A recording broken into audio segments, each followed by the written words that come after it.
Público lego y que parecería no convocar gente, pero podemos ver que sí, ¿no? La segunda, por supuesto, es que estén ustedes aquí escuchándonos y que eventualmente se puedan acercar al libro del que han estado oyendo, ¿no? Ahora quisiera mencionar también algo importante, y es la elección del editorial para publicar este libro. Anteriormente yo había publicado con el Colegio de México, bueno, al menos los textos que se refieren a yoga o a India. Y la verdad es que cuando empecé con este proyecto, mi primera intención fue, pues voy con el Colegio de México otra vez, ¿por qué no? Es el canal más obvio, es donde pues, normalmente los profesores del colegio pues, publicamos nuestros productos, pero después pensé que el tipo de tema que tiene el libro, y esto es decir, ya después de que había publicado los otros libros y porque he estado en distintas conferencias y charlas con personas interesadas y particularmente gente que hace o le interesa el yoga, pensé que quizá ahora publicar en el Colegio de México no era lo más adecuado para ese público, porque la verdad es que los textos académicos del Colegio de México no tienen esa circulación tan amplia y suelen quedarse en México además, ¿no? Y yo ya había estado, digamos, expuesto con una comunidad fuera de México, no solamente aquí, en Argentina, Costa Rica, etcétera. Entonces, y obviamente ya conocí a la editorial Kairos, tengo varios títulos de la editorial, hay unas joyas. Sí, claro. Perdón que interrumpa, pero quiero decir una cosa, y es que yo tengo un pleito con el Colegio de México, y es que publica libros excelentes, como los 3 libros anteriores de Adrián, y muchos otros, en tirajes muy breves. Se agotan así y no los reeditan. Entonces quedan solo las ediciones en línea, lo cual a mí, que soy de una generación muy pasada, quiero decir anterior, a mí me revienta, porque sí quiero el libro físico y el Colegio de México no los quiere reeditar y me parece una pésima idea. Y qué bueno que Adrián publicó esto en otro libro. No, yo la verdad también me siento contento con la elección. Conocí a la editorial, conocí también a Agustín Panicar, el director de la editorial, que es un tipazo para empezar, y cuando le presenté el proyecto pues estuvo encantado, ¿no?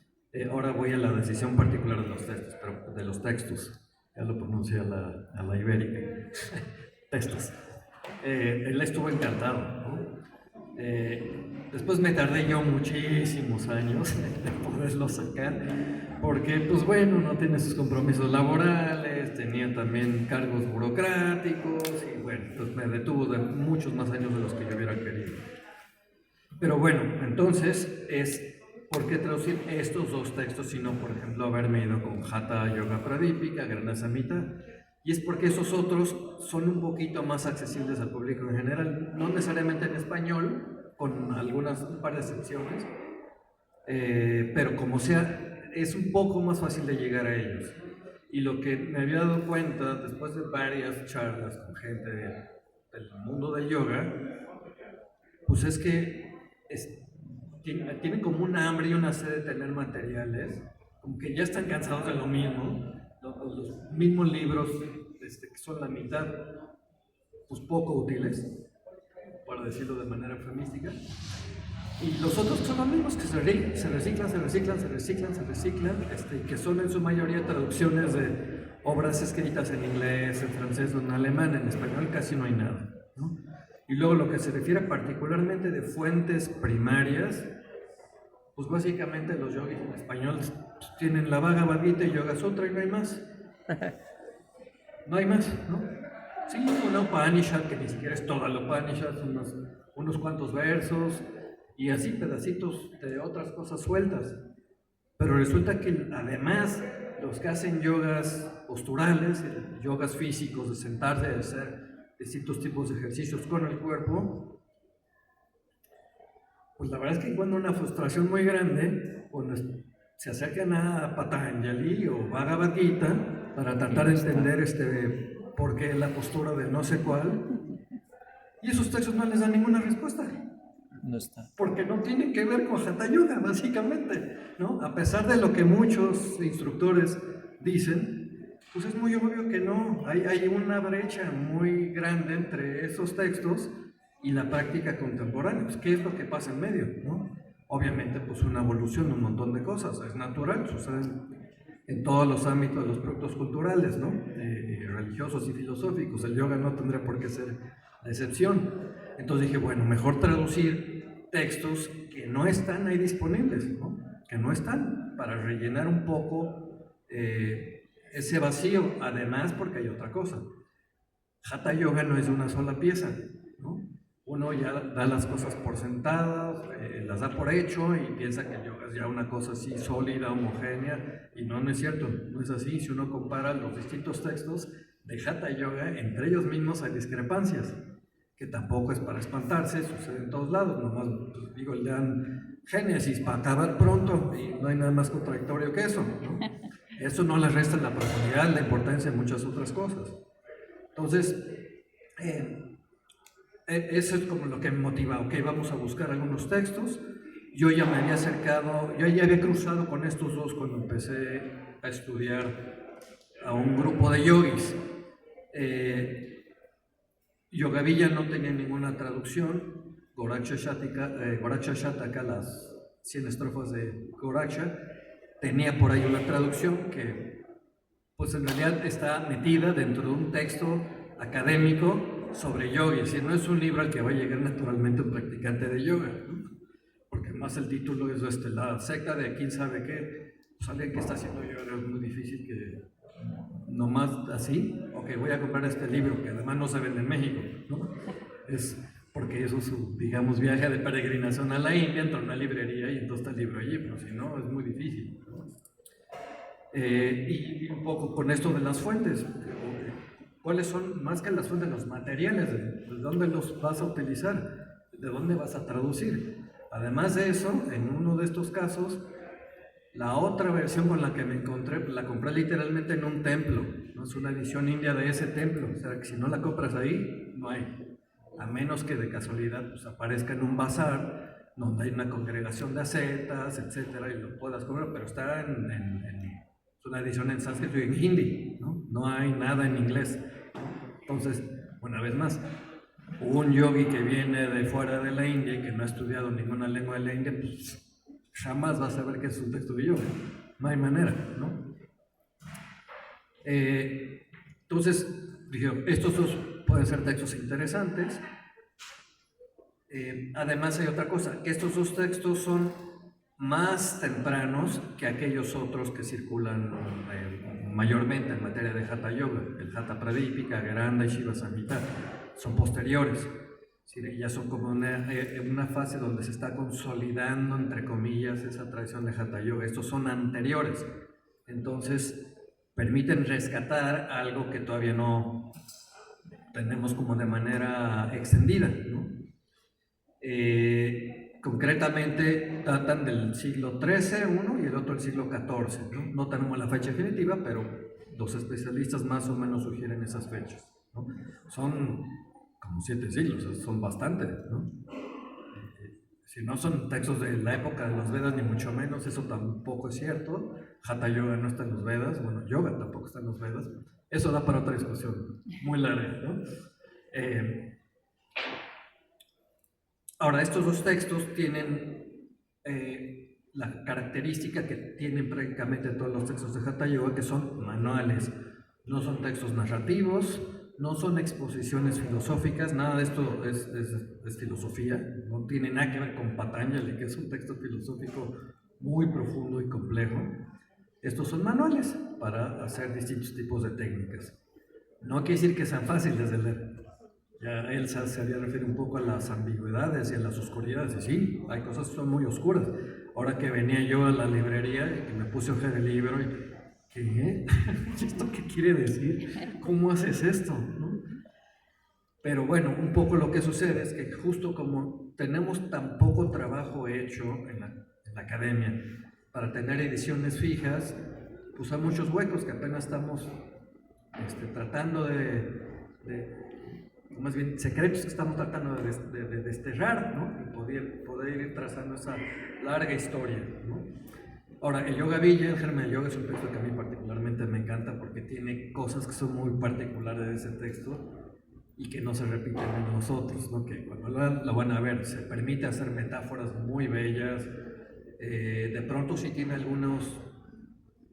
algunas pugnas con la escolástica general brahmánica, ¿no? En general los textos otros de Hatha Yoga es haz esto, haz aquello, haz aquello, haz aquello, el cuerpo yógico está compuesto de esto, esto y esto y esto, y tienes que respirar, y ta, ta, ta, ta, y ya no mucho más.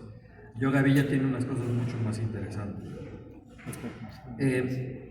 Ahora, además de que yo tenía un trabajo académico y burocrático y que eso me retrasó el trabajo con este libro, también yo quería esperar que saliera la edición crítica de Yoga Villa. Un colega extranjero que está trabajando con un grupo importante de estudiosos está trabajando en la edición crítica, pero él se tardó más que yo. Entonces, como ya no salió esa edición crítica, pues ya, ni modo, ya tuve que yo traducir con lo que yo tenía, porque si no era seguir esperando 2 o 3 años y ya era demasiado, ¿no? Pero esto quiere decir que sí, estos textos no están todavía completamente fijos. De hecho, no creo que jamás estuvieron fijos, ¿no? Pero al menos hay como una versión que ya puede someterse al escrutinio de tanto de algunos especialistas hispanohablantes como de practicantes de yoga hispanohablantes, ¿no? No quiere decir que necesariamente les va a resolver por qué la postura del perro, no. Pero va a ser muy atractivo y muy interesante porque va a estar más conectado con el Yoga Sutra, con cosas que hacen en el mat, ¿no? Eso no es por desestimar Yoga Sutra. Ojo, son cosas diferentes. La otra gran pregunta era ¿cómo voy a traducir estos textos? ¿No?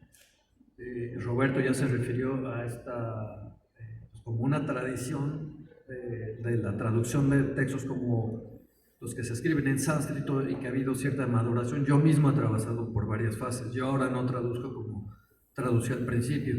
Las primeras veces que traduje eran traducciones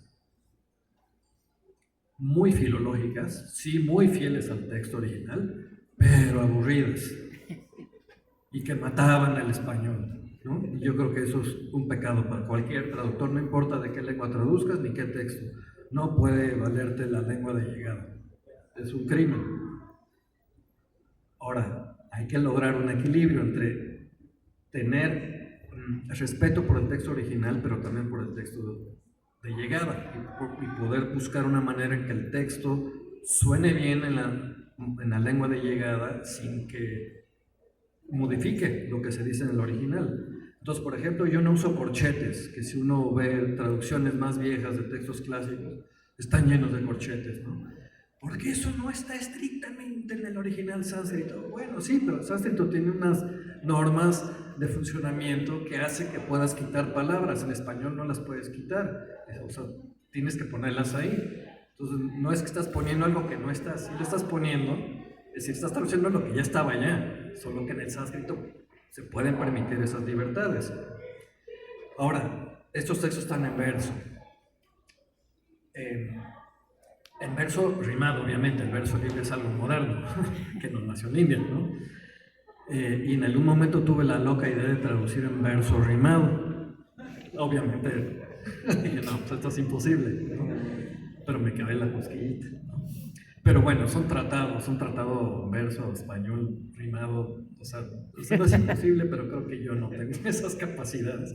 De todas maneras, sí traduje a verso libre, procurando dar cierto ritmo, ¿no? Que tuviera cierta eufonía, porque si no, pues lo hubiera escrito, traducido en prosa, como sucede comúnmente cuando traducen poesía sánscrita y de otras lenguas, lo traducen en prosa.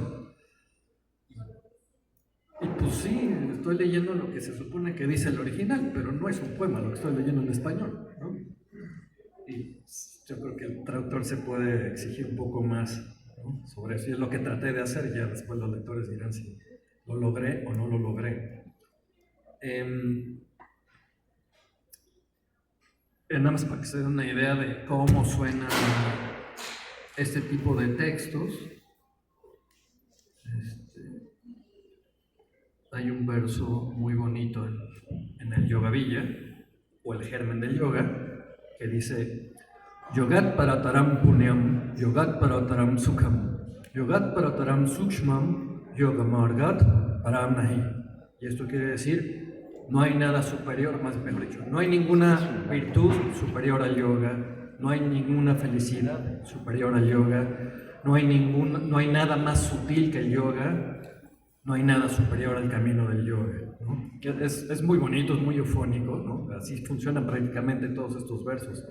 Seguramente porque se los aprendían de memoria y así los transmitían sus discípulos, ¿no? Estos no estoy seguro si los cantaban. Estos en particular no lo sé, eso yo creo que todavía hay que...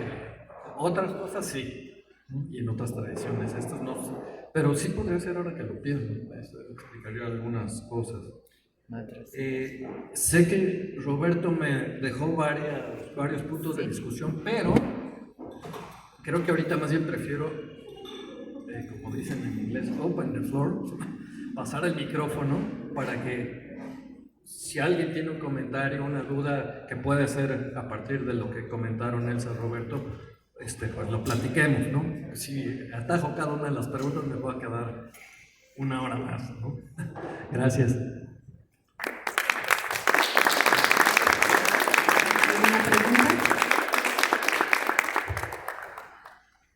Sí, comentaste, yo pude comprar este Goraksha Shataka de una edición de Kubalai Ananda de 1958, que la reeditó en el 94. El problema es en inglés, pero le intercala demasiados términos en sánscrito y se hace muy difícil. La compré hace 50 años y realmente era complicadísimo entender porque hay muchos huecos. Qué bueno que están haciendo este trabajo. Y es un manual, ¿no? Y el tema también es la fisiología sutil. Ahorita la neurociencia, la filosofía de la mente se están acercando mucho a esa parte interna, de describir los estados internos, porque así llegaron estos yogis. También en 1974 hubo un Congreso Internacional de Ciencias Fisiológicas en la India, y ahí se presentaron 2 artículos sobre el yoga y el científico, y planteó Vicky Anand el tema de que el yoga no solo hay que estudiarlo como objeto, sino también como sujeto, porque la riqueza está ahí, en esa dualidad, en integrar esos 2 puntos. Y también el doctor Benson y Wallace presentaron la fisiología de la meditación, como tratar de, o sea, no solo traducir el manual, sino tratar de actualizar los contenidos. Y como comentario también el de Patanjali es un manual de fenomenología. Y ese es el problema con todos los que practican Iyengar y todo lo que viene de ahí, que él no se enteró al principio de que el yoga era una filosofía y una práctica. Nada más él estaba enfermo y quería curarse y era un genio, pero no sabía que había toda una filosofía. Y encontró a Patanjali y dijo, esto es la base, pero Patanjali es un manual como de psiquiatría y el Goraksha es un manual como de fisioterapia, o sea, como de ejercicio físico. Y los que se basan en Patanjali para todas las posturas, nada más da 2 versos para la postura. Entonces sí, qué bueno que se está esclareciendo todo esto. Voy a leer con mucho gusto tu libro. Gracias. Gracias. Es interesante cómo lo pone. Yo creo que sí hay algo de eso. Ciertamente el texto de Patanjali es epistemología, es filosofía de la mente, ¿no? Sí, porque Y sí, estos de Hatha Yoga sí, son más terapéuticos, ¿no? Porque además hacen alusiones constantes a que estas prácticas te pueden liberar de apoplejía, la lepra, la somnolencia, Beneficios. cualquier cantidad de otros males, bueno, no solamente cualquier cantidad de males, sino la vejez y hasta la muerte, ¿no? Te puedes hacer inmortal de acuerdo con estos textos. No estoy familiarizado con esos estudios en particular, pero sí que sé que más de una vez ha habido científicos, a veces neurólogos, que han tratado de medir los efectos de yoga o meditación en personas, y bueno, tienen resultados interesantes, ¿no? Yo no estoy metido en esa literatura, no puedo hacer muchísimo más. Y sobre esa edición del Goraksha Shataka, curioso, esa es una que pretendía ser una edición crítica. Entonces, es muy pesada y árida para alguien que lo que quiere es hacer yoga, ¿no? Porque claro, yo podría haber pensado, ok, voy a hacer una edición más o menos crítica, erudita, de Yogavilla, pero ¿y para qué? O sea, sí tiene su importancia, por supuesto. Si no tuviéramos ediciones críticas de un montón de cosas, no tendríamos textos más o menos fijos, ¿no? Incluyendo la Biblia o la obra de Shakespeare, ¿no? Pero yo quería más bien producir algo que le pudiera ser útil o de interés a los que hacen yoga, ¿no? No siendo que el otro esté mal, es otro tipo de trabajo, y además quería más bien acercar lo que se hace en la academia con la comunidad de practicantes, ¿no? En este libro es mi público primario, ¿no? O sea, también por eso dejé los títulos originales, podría haberlos traducido a lo mejor, ¿no? Que luego pasa la gente y dice, ¿y eso qué es? ¿No? Pero, ¿no? O sea, yo creo que este es un texto que más bien el libro, espero, va a tener como una vida como a lo largo, ¿no? No es como un bestseller que hoy y mañana va a vender, es como a largo plazo, ¿no? Digamos, espero que se conviertan como en textos clásicos, ¿no? Gracias. ¿Alguna otra pregunta?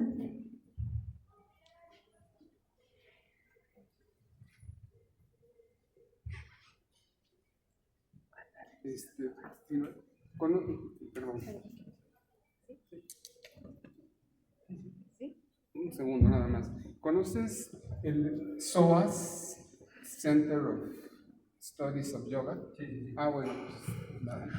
Justamente, ya no invito a la explicación, pero el colega que está preparando la edición crítica del Yogavilla, ellos tienen mucho financiamiento. ya se les acabó el primer proyecto, ahora están en otro. Pero sí, parte de ellos están haciendo las ediciones críticas. Gracias. Hola, escuché tu entrevista en Ibero Radio, entonces me gustó mucho cómo explicaste cómo este texto habla sobre la profundización de la respiración como la base de la Hatha Yoga, que es algo que yo recuerdo que mencionaba Indra Devi, de las primeras occidentales que trajeron el yoga de Oriente, y que yo veo eso. He tomado muchas clases de yoga en diferentes lugares, con diferentes maestros modernos, ¿no? Y sí, se enfocan mucho en el asana, pero no ponen atención a cómo controlar la respiración durante la práctica del asana, que esa es la base del Hatha Yoga. Entonces me gustaría que pudieras profundizar un poco sobre ese tema, porque siento que hay mucha desviación, ¿no? Ahora toda la yoga se practica por estética, por tener un cuerpo fitness, ¿no? Digo, es parte de la salud que promueve este método, ¿no? Pero se ha alejado de la base que plantean textos tan antiguos como este que traduces, ¿no? Entonces me parece muy rica esa parte que mencionaste en la entrevista. Ojalá puedas. No, gracias por tocar ese punto que yo creo que lo había dejado, no lo había tocado. Eso es fundamental, ¿no? Esas son todas las razones por las cuales decidí estos dos textos en vez de los otros más conocidos. Y es que una de las cosas que se pueden ver claramente cómo van cambiando es en el papel de las posturas físicas. En estos casi no hay posturas físicas. El Hatha Yoga más clásico, primario, Asana no es importante realmente, es pranayama, es el control de la respiración. Si las posturas son importantes solo en la medida que ayudan alguna técnica de respiración, ya sea contracción, un amarre, etcétera, pero no es por las posturas. Entonces, es muy claro, mientras más viejo el texto, menos posturas, y mientras más nuevo, empiezan a haber más y más y más y más, ¿no? Entonces, en Gorakshashataka, que es del siglo XIII, hay una postura sentada, eso también vale decir, ¿no? Las primeras posturas que aparecen son todas sentadas, no hay de pie, de cabeza, eso no, esas empiezan a aparecer de a poco. Y en Hatha Pradipika, que ya es como del siglo XVI, quizá, ahí tenemos 15 posturas. Gheranda Samhita, que viene tal vez 100 años después, ya es una treintena. Entonces es muy claro cómo van subiendo el número de posturas, ¿no? O sea, como que hay un grupo de personas que pues, les gustó, y, o sea, se empezó a convertir en un desarrollo propio, ¿no? Hasta llegar a las formas modernas, donde tenemos posturas que no están en ningún texto clásico, a pesar de que en los estudios les llamen con un nombre sánscrito, ¿no? Los bautizaron en nombre sánscrito, por eso no quiere decir que aparecen en ningún texto antiguo o clásico, ¿no? Varias no. Como los famosos saludos al sol, eso no hay ningún texto sánscrito de Hatha Yoga o de yoga, de posturas donde aparezca eso. Eso se creó en el siglo XIX-XX, ¿no? Ya con Krishnamacharya y todos sus discípulos. Eso no quiere decir que es malo, que no sirve, que como... No. Puede servir tanto como la aspirina o la penicilina. Pues, ¿cuánto tiempo tiene? Pues, en comparación de los virus que matan. Y por eso no los vamos a tomar. No, obviamente. Bueno. Sí, hay debates al respecto. No entremos a eso, ¿no? Entienden el punto, ¿no? Ahora, en la propia técnica, más bien la propia lógica del pranayama, a su vez, es un desarrollo de cosas que están antes, ¿no?